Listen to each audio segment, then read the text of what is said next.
Documentary filmmaker Barbara Kopple is here. Film critic Janet Maslin of the New York Times once said about Barbara, her work is as important as it is good. Her films about labor strikes, 1977's Harlan County, USA, and 1989's American Dream, each won her Academy Awards.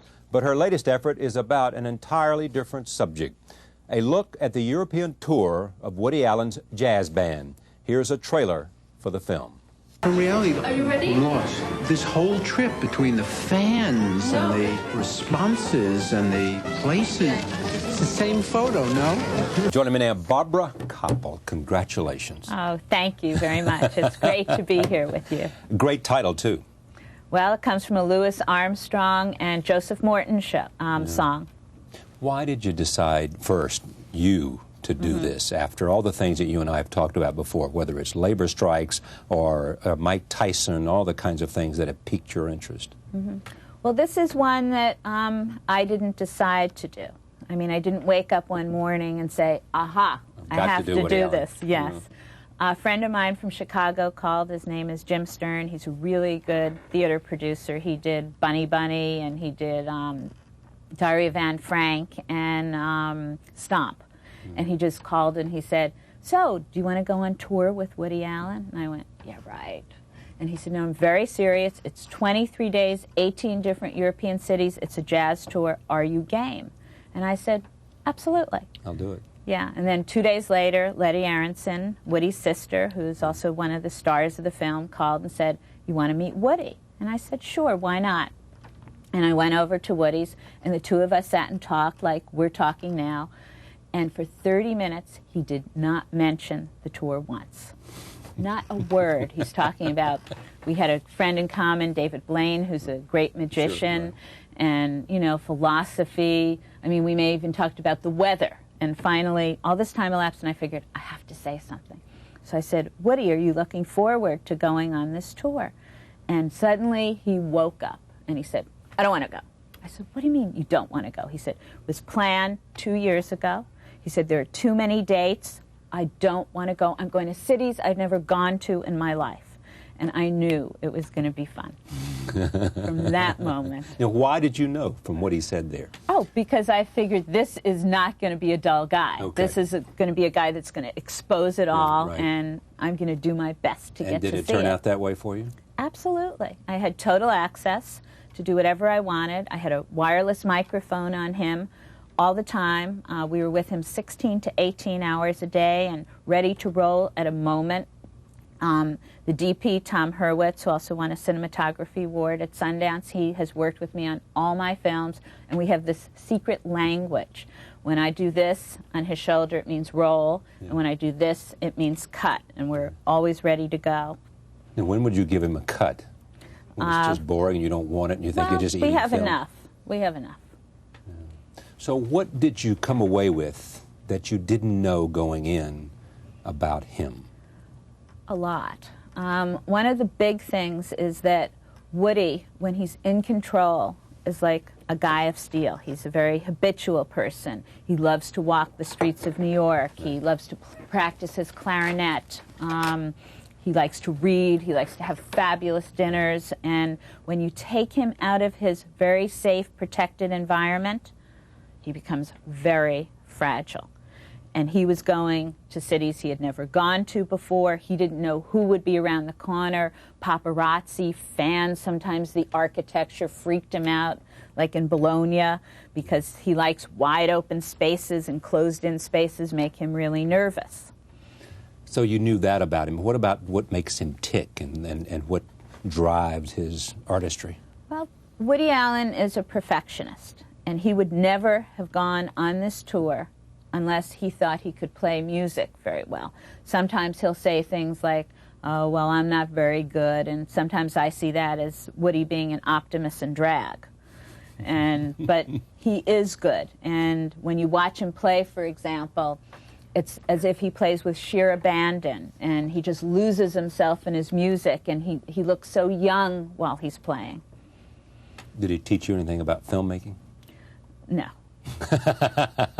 doing nonfiction films to those that do fiction films are just the opposite. There's no script, Right. and there are real people. And so we're like these aliens that come from outer space and land, and he wouldn't even know when we were rolling most of the time. Do you want to do feature films, fiction? Do you wanna- Absolutely. I'm about to. You I'm are? about to do 2 fiction films, yes. You wanna- Driven by scripts that you like that I and love, approve of? That I love. And are you into the casting thing already? Yes, on one of them. You like that? I too like that. I like it very much. Do you think making documentaries is good training for a feature film? We'll find out, won't we? I think it is. I've done a couple of homicides. Yeah. I did some stuff for Turner, some fiction stuff. Right. And in making nonfiction films, what drives you is a storyline, being able to tell a story, being able to find something that's real and taking an audience on a journey. And that's very much like you do in fiction films. You want to go for the grit. You want to go for the reality. What separates those documentarians? This is Vanity Fair magazine, the May 1998 issue, and somewhere in here there's a picture of all of you guys. You and Fred Wiseman and Penny Baker and Ken Burns and everybody else. What separates those that are good from those that are great? I don't think I can answer that. I think that each one of us who does nonfiction films does it because we have a great passion and a great vision for the work that we do. And the way that I look at it is maybe I'll never be lucky enough to do another film, and so I better make this the best that I can. But what have you got to have to do it well? I think you have to have perseverance, you have to have passion, and you have to have commitment, and you have to be very fast and very, good at being able to toss out everything you've studied and everything you've researched about what you're doing. And life takes you and you go with it. And the best stuff you've ever got was unprepared and unexpected. It's always that way. I wouldn't like to have anything that was prepared. Yeah. Not fun. Well, I mean in terms of you preparing yourself. I mean, if you go into Woody doing a concert, playing at a club, you know what the scene is. You know pretty much what it's going to be if you're shooting that, correct? Not totally. Because, for example, in Michael's Pub or the Carlisle Cafe, where he plays here in New York. Yes. Woody would go in, not say a word, just pick up and play and go home. In Europe, the tickets were sold out in 3 hours. It was standing room only. People are yelling, Woody, Woody. And he's doing comedy on the stage with the people. He's doing stand-up lines. Yes, he's flirting with them. And one woman wanted to go with him, and he, said that in English, and he's blowing kisses to the crowd, and that was surprising. He's a perfectionist. Totally. Let me take a look at Woody Allen performing with his jazz band, New Orleans Jazz. Here it is. Take a look.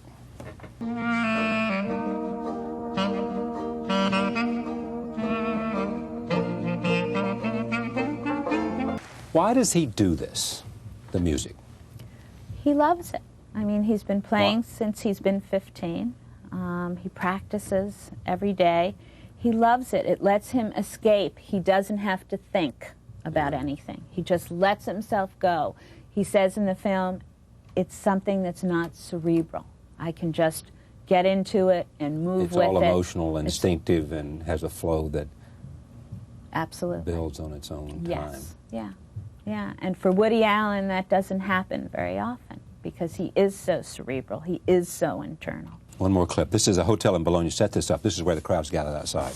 Okay, we're in Bologna. Right. And this is a place that he's totally fearful of because of the architect, narrow streets and, medieval buildings. And he also says in this scene, too, he's sitting there and he's feeling very depressed. And Suni tenderly says, "What's the matter? Are you tired?" And he said, "No, I'm depressed." And his sister Letty said, "But you're in Bologna. You want to be here." And Italy, said, for God's sake. Right. And he says, "Well, actually, I'm not looking forward to it." He said, "Because it really makes me frightened to be in a place like this." He said, and so then Suni said, "Well, you shouldn't say that to the people." And he said, "What do you mean I shouldn't say that?" "All right, maybe I should just take 2 Valiums and then I can learn to love the place." So here he is in Bologna, peeking out of the window, and in a strange way, this is sort of like an inside look at what it means to be famous and what it means to be confronted with thousands of fans that are outside screaming, "Woody, Woody!" And he's peeking out. Then he comes away, and Suni and Letty, his sister, are saying things to him like, well, you have to at least go out there and wave. You don't have to open the door, but at least say hello. He said, but what if they're not there for me? What if they're there for somebody else? Like Roll Mick tape. Jagger. Here it is. Time? I don't think they know. Well, you think they just camped out? Yeah. Maybe when you come back into the hotel, before you come upstairs, you could just go to the front door. Not What did you grow to understand about the relationship? I felt that the relationship with Suni and Woody had a lot of truthfulness in it. And this is the first time we've ever seen Suni speak, ever. And she is a woman who speaks her own mind. She says things to him even though maybe he doesn't even want to hear them. For example, they're sitting in a breakfast in Madrid, and she's in her bathrobe and he's dressed, and they're both sitting on pillows, and it sort of looks like a Harold Pinter play, the way that they're set up. And she said, I thought the band did very well last night, didn't you? He said, yeah, they played very well. She said, well, did you thank them?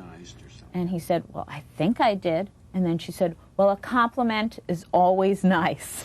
And, you know, then you see him the next night, and he still doesn't thank the band, but at least she's really speaking out. And also I think that the film, for me, is a lot about youth and age, and that Woody would rather sort of just hang tight and write, and that Suni would love to go out, and she brings him out, and they go on so-called romantic gondolier rides, they go swimming, she takes him to fashion shows, shopping, and parties, so she allows him to always be on the go. She has changed him, or at least made him consider other... She has made him consider... modification in lifestyle. Yeah, she has made him consider other things. He goes with her, and he's always trying to charm her. So he wants to be part of her life. What does she do? Well, she's a student at Columbia University studying education, and she's trying to make it in her own way. Anything that you couldn't put in the film? Nothing. In fact, our first cut was 11 and a half hours. When you follow him around, Yes. how long did it take for him not to be conscious of the camera? I think he was not conscious of the camera almost right away, because this is Woody Allen in crisis. He is not home. I'm not entering into his private home or anything that he's doing. He is on this tour where surviving from day to day is what's important to him.